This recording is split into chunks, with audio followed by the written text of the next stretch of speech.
সকলকে শুভেচ্ছা জানিয়ে শুরু করছি বাংলাভিউ সারাদিনের খবর। স্টুডিও থেকে আপনাদের সাথে এই মুহূর্তে সরাসরি যুক্ত হয়েছে আমি শ্রাবণী তালুকদার।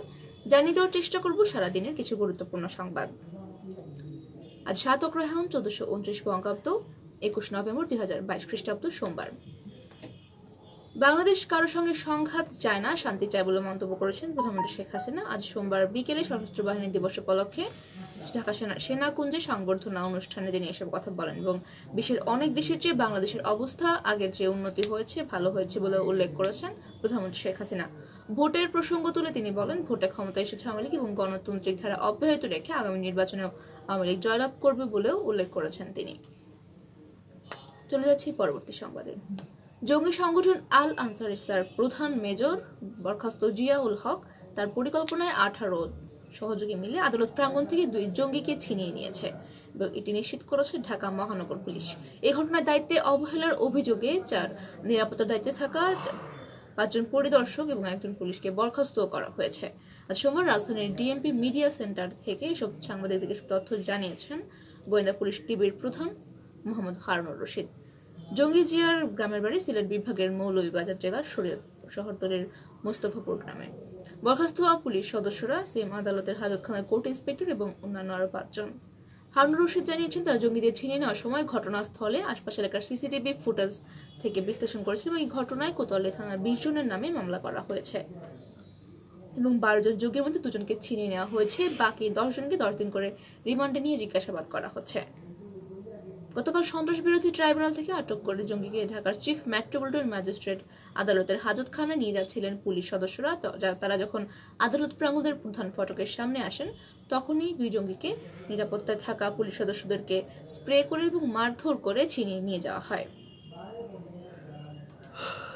এদিকে ঢাকার চিফ জুডিশিয়াল ম্যাজিস্ট্রেট আদালত প্রাঙ্গণে পুলিশের মুখে স্প্রে করে জঙ্গিদেরকে ছিনিয়ে নেওয়ার ঘটনায় 4 পুলিশ সদর দপ্তর থেকে 4 সদস্য বিশিষ্ট একটি কমিটি গঠন করা হয়েছে এবং কমিটিতে একজন ডিআইজিকে প্রধান করা হয়েছে এবং কমিটির বাকি সদস্যরা হলেন ডিআইজি ক্রাম হাসানুজ্জামান, সিসিটিভির এম কামরুজ্জামান এবং সিআইডির বিশেষ পুলিশ সুপার মোহাম্মদ আনিসুর রহমান। আজ সোমবার এই কমিটিটি গঠন করা হয়েছে এবং এই তদন্ত কমিটিকে আগামী 3 কার্যদিবসের মধ্যে পূর্ণাঙ্গ প্রতিবেদন জমা দিতে নির্দেশ দেওয়া হয়েছে পুলিশের সদর দপ্তর থেকে। চলে যাব পরবর্তী সংবাদে। এসএসসি এবং সমমান পরীক্ষার ফলাফল আগামী 28 নভেম্বর প্রকাশ করা হবে।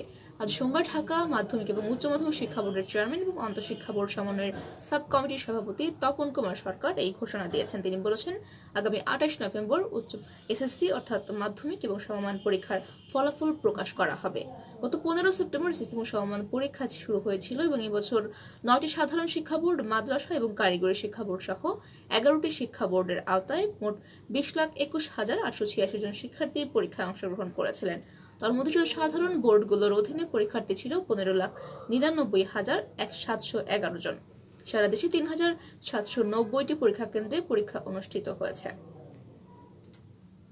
এবার জানিয়ে দেব আমাদের হাতে থাকা সর্বশেষ সংবাদ। 2022 সালের ফেব্রুয়ারি মাসে কাগজের দাম রিম প্রতি ছিল 1600 থেকে 1700 টাকা, যেটির বর্তমান দাম 3500 থেকে 3600 টাকায় পৌঁছেছে।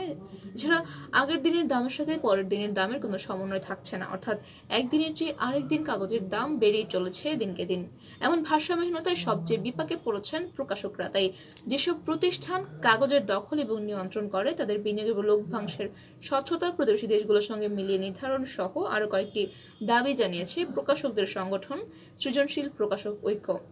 আজ সোমবার বিকেলে জাতীয় প্রেস ক্লাবের তোফাজ্জল হোসেন মানিক মিয়া হলে সৃজনশীল প্রকাশৈক্য আয়োজিত কাগজের অস্বাভাবিক মূল্য বৃদ্ধি এবং সংকট শীর্ষক সংবাদ সম্মেলনে এসব দাবি করেন তারা।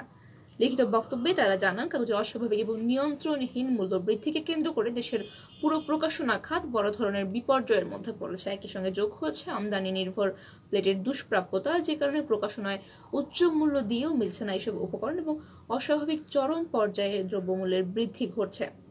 বর্তমান বাজার মূল্যে ছাপা কেন্দ্রিক কোনো কাজকর্মই করা সম্ভব হচ্ছে না।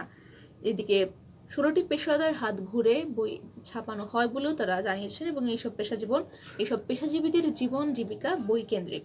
পাণ্ডুলিপি তৈরি, কম্পোজ, প্রুফ রিডিং, সম্পাদনা, মেকআপ, ডিজাইন, প্রচ্ছদ এবং ছাপাখানা সহ বিভিন্ন বাইন্ডিং কাজে তারা যুক্ত থাকেন, যে কারণে বিভিন্ন মানুষ অর্থাৎ অনেক একটা বড় অংশ দেশের শ্রম এই কাগজের শ্রম খাতের সঙ্গে জড়িত রয়েছেন। প্রতিটি খাতেই মূল্য বৃদ্ধি ঘটছে এবং সমস্যার ডলার সংকটের কারণে সমস্যাগুলো হচ্ছে বলেও তারা উল্লেখ করেছেন এবং বইয়ের মূল্য বা প্রাইস ট্যাগ বদলানো যায় না বলেও উল্লেখ করেছে সৃজনশীল ঐক্য প্রকাশক।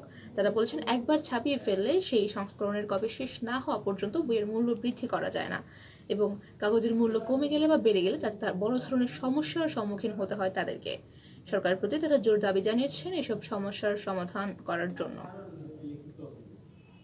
এবং অনুপম প্রকাশের একজন বলছেন সোহরাওয়ার্দী মিলনায়তনে স্থানান্তরিত হওয়ার পর থেকে তোমার 2 কিস্তিতে স্টল ভাড়া অযৌক্তিকভাবে বাড়ানো হয়েছে এবং তারা বিভিন্ন কাগজের মূল্যবৃদ্ধি সহ বিভিন্ন বই প্রকাশ করতে তারা অপারগ হয়ে পড়েছেন, যে কারণে 200 টাকা মূল্যমানের একটি বই বর্তমানে 400 টাকা দিয়েও তারা ছাপাতে পারছেন না। দেশের বইয়ের উৎপাদন এবং মান উন্নয়ন এবং বই মেলার জন্য প্রযোজ্য সরকারি নীতির অসঙ্গতি দূর করার জন্য তারা সরকারের প্রতি আহ্বান জানিয়েছেন এবং সংবাদ সম্মেলনে তারা এসব উল্লেখ করেছেন এবং সরকারের প্রতি তারা দাবি জানিয়েছেন এই সমস্যার সমাধানের জন্য একটা গ্রহণযোগ্য সমন্বিত নীতি প্রণয়ন করা অতি জরুরি বলে মনে করেন তারা এবং এই লক্ষ্যে স্বাধীন শক্তিশালী কমিশন গঠন করার জন্য তারা সরকারকে পরামর্শ দিয়েছেন। সুপ্রিয় দর্শক শ্রোতা, আপনারা এতক্ষণ শুনছিলেন বাংলাভিউ সারাদিনের খবর। সঙ্গে থাকার জন্য সকলকে অসংখ্য ধন্যবাদ।